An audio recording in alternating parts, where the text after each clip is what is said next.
Sometimes college can feel like a lot. I don't think any of you in this class would disagree with me. We're getting close to the end of the semester and you may be feeling burnt out. And you may think, why does this all matter?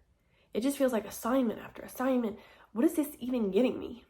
Well, the fact is you have a goal in mind. I hope you have a goal in mind. And these little steps that you're taking now do pay off to that goal. And that's what I want to talk to you about today. Specifically, a specific type of goals. SMART goals. Now, SMART is an acronym that stands for specific, measurable, achievable, relevant, and time-bound. We're talking about a very specific type of goal here and how to achieve it. So why am I credible to speak about this? Well, there's three main reasons. First of all, like many of you, I probably took college and lifelong learning, and we talked about it in there. That's my first intro to it, but that doesn't necessarily establish credibility. But from there, I went on to explore a leadership opportunity at Northeast State, an institute, and they really expounded on SMART goals a lot more. So my experience at Northeast has already set me up to be credible to talk about this topic. Additionally, I've done research for this paper, research before this paper, and my father is a leadership expert and has his PhD in strategic development, and he has talked with me before about these goals and taught me about them. So these three reasons are my established credibility. But what am I going to talk to you about today specifically? That's what we want to get into and how this is going to benefit you. I want to first look at what are SMART goals and why are they important? And then I'm going to get into how to set them, specific ways that you can attain this. And then lastly, I want to look at the pros and cons of SMART goals. So let's start with what are SMART goals in the first place.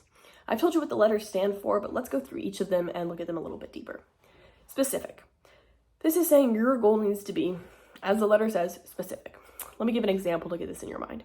So for a personal goal, and a little side note, these goals can be personal, professional, they can be in a realm of different things. But as a personal goal, let's say at the beginning of the year you said, I'm going to drink more water. More water. That's not specific at all. Instead, what you would want to say to set a SMART goal is, I'm going to drink 64 ounces of water per day. Specific. And that leads into the second letter, measurable. You have to have a clear method for measuring and a clear measurement in and of itself. So another personal goal, if I said, I'm going to work out 3 times a week, how am I measuring these workouts? How long am I working out? From a professional point of view, if I want to increase sales, well, how much are we increasing sales by? What's our sales goal? Things like that. It needs to be measurable. Next is achievable. We all want to set these big, lofty goals, and I get it. I sympathize with it. I've done the same. And big goals aren't necessarily bad. We should strive and we should reach for those goals. However, we need to recognize that you can't jump straight to that. A lot of times these big goals have to be broken down into smaller goals and achieved through those small steps. So make it something achievable. And especially if you're an employer and you're trying to set goals for employees, which some of us might be in the future, think about how they're going to feel if it's not even achievable to start, and they know it's not. They're not going to feel motivated in the slightest. The next letter is relevant. Again, we can play this same example.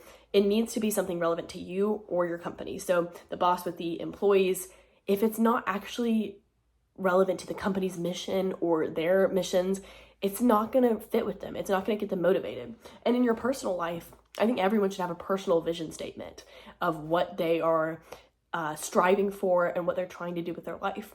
And so if a goal doesn't align with your mission statement, you're not going to be motivated to carry it out, and there's no real reason for it. It's not going to help you. Lastly, they need to be time-bound goals.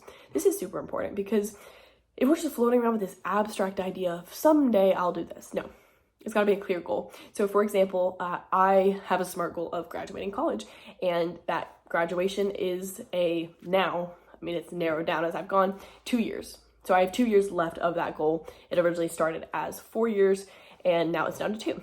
So they need to be time bound and you need to keep up with exactly the date or the time you want to accomplish that goal. But why are SMART goals important? Well, first off, SMART goals give us focus. So in your professional life, they take these abstract ideas, these big goals you have, and help you break it down into attainable bits. There's a lot of clarity that comes with them. Additionally, just personally, they help you. They help you so that you're not floating around with, I have so much to do, I have so much I want to do with my life. But they let you set professional goals, personal goals, interpersonal goals, any type of goals clearly and succinctly, and then you can just have them laid out in a nice, organized manner. All right, now that I've talked a little bit about what SMART goals are and why they're important, I want to get into how to set these SMART goals. First of all, don't be afraid to change.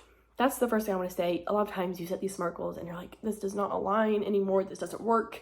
Something's wrong with it. The measurement's wrong. Change. Revise and review. Take self-reflection. Take a minute when you set your SMART goal or when you're leading into it to think, how does this align with who I am? How does this align with my plans for the future?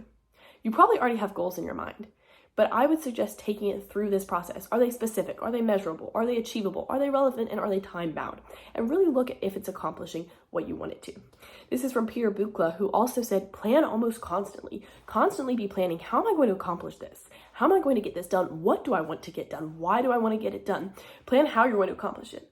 If you say, I'm going to drink 64 ounces of water a day, how are you going to get those 64 ounces?